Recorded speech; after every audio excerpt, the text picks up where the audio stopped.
BPL এর league পর্বে দুই সাক্ষাতের একটায় জিতেছিল খুলনা টাইগার্স এবং একটায় জিতেছিল চিটাগং কিংস। খুলনা টাইগার্স যেটা জিতেছিল সেটা 37 রানে, প্রথমে ব্যাট করে 203 রান তুলেছিল, 4 উইকেট হারিয়ে। জবাবে চিটাগং অল আউট হয়ে যায় 166 রানে। পক্ষান্তরে দ্বিতীয় সাক্ষাতে চিটাগং জেতে 45 রানে, প্রথমে ব্যাট করে 200 রান তুলেছিল, 7 উইকেট হারিয়ে চিটাগং। খুলনা থেমে যায় 155 রানে, 9 উইকেট হারিয়ে। তো দুটো দলকে চেনে জানে। টপ পারফর্মার এই দুই টিমের আসলে কারা? খুলনার হয়ে আউটস্ট্যান্ডিং পারফর্ম করছেন নাইম শেখ। রান তোলাদের তালিকাতে 1 নম্বরে তার অবস্থান, 492 রান তিনি করেছেন। পক্ষান্তরে চিটাগং কিংসের হয়ে সবচেয়ে বেশি রান করেছেন গ্রাহাম ক্লার্ক, তিনি করেছেন 383 রান। খুলনার পক্ষে দ্বিতীয় সর্বোচ্চ রান করেছেন মেহেদী হাসান মিরাজ, 353 রান তিনি করেছেন। এবং চিটাগং এর হয়ে দ্বিতীয় সর্বোচ্চ রান করেছেন শামীম পাটোয়ারি, 345 রান তিনি করেছেন। খুলনার পক্ষে তৃতীয় স্থানে রয়েছেন উইলিয়াম বশিষ্ঠ, যার ব্যাট থেকে এসে 298 রান। চিটাগং কিংসের পক্ষে তৃতীয় সর্বোচ্চ স্কোর করেছেন উসমান খান, 285 তিনি করেছেন, কিন্তু তিনি চলে গেছেন পাকিস্তানে।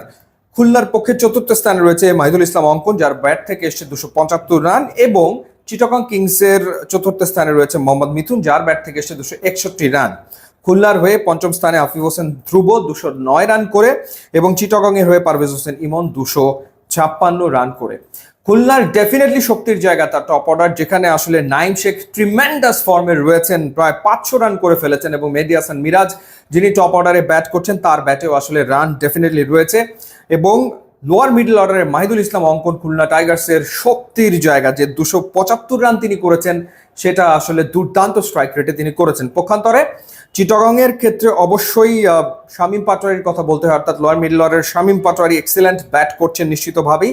এবং টপ অর্ডারে দলটা তাকিয়ে থাকছে গ্রাহাম ক্লার্কের দিকে। এবং লাস্ট কয়েকটা ম্যাচে পারভেজ হোসেন ইমন রান করতে আসলে শুরু করেছে। এবার যদি আমরা বোলিং ডিপার্টমেন্টের দিকে তাকাই, খুলনার পক্ষে সবচেয়ে বেশি উইকেট নিয়েছেন আবু হায়দার 17টি, এবং চিটাগং এর পক্ষে একজন fast bowler Khaled Ahmed 19 wicket নিয়েছেন। খুলনার পক্ষে দ্বিতীয় স্থানে রয়েছেন মেহেদী হাসান মিরাজ 13 উইকেট নিয়ে, এবং চিটাগং এর পক্ষে আলিস আল ইসলাম, অর্থাৎ দ্বিতীয় স্থানে দুই দলের দুজন স্পিনার রয়েছেন। খুলনার পক্ষে তৃতীয় স্থানে রয়েছে নাসুম আহমেদ 11 উইকেট নিয়ে, এবং চিটাগং এর পক্ষে শরীফুল রয়েছেন তৃতীয় স্থানে 12 উইকেট নিয়ে।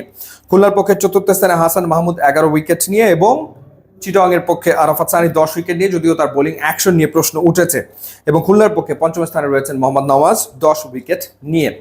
বোলিং এর কথা যদি বলি, তো সেই ক্ষেত্রে আসলে মেহেদী হাসান মিরাজ, নাসুম আহমেদ, মোহাম্মদ নওয়াজ, এই স্পিন ট্রায়ো অত্যন্ত ডেঞ্জারাস, ধসিয়ে দিয়েছে রংপুর রাইডার্সকে তাদের শক্তির জায়গা। আর চিটাগংয়ের শক্তির জায়গা হচ্ছে খালেদ আহমেদ, এরপর শরীফুল ইসলাম। এই দুজনের সাথে বিনুরা ফার্নান্দো যুক্ত হওয়ায় তাদের পেস ডিপার্টমেন্টটা বেশ শক্তিশালী, কোনো সন্দেহ আসলে নেই। তবে বড় পার্থক্য গড়ে দিতে পারে খুলনা টাইগার্সের দুজন ওভারসিজ ক্রিকেটার, যাদেরকে আনা হয়েছে প্লে অফের জন্য, সিমরান হেটমায়ার এবং জেসন হোল্ডার, দুই ক্যারিবিয়ান যারা genuine match winner.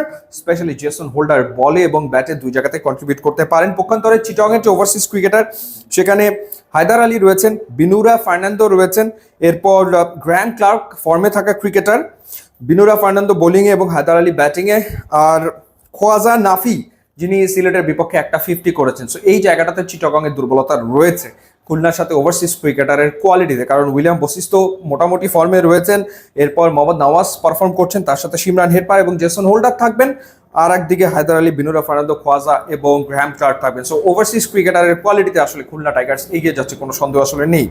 So overall আমার কাছে মনে হয় যে কারো পক্ষে জেতা সম্ভব। টস খুবই গুরুত্বপূর্ণ হতে যাচ্ছে, এবং আমার মনে হয় যে কোনো দল সন্ধ্যার ম্যাচে হয়তো বা চেস করতেই চাইবে। সো টস একটা ইম্পর্টেন্ট রোল হতে যাচ্ছে। সো আপনি আসলে কোন টিমকে এগিয়ে রাখছেন, কার জেতার সম্ভাবনা বেশি, ডেফিনেটলি জানাবেন।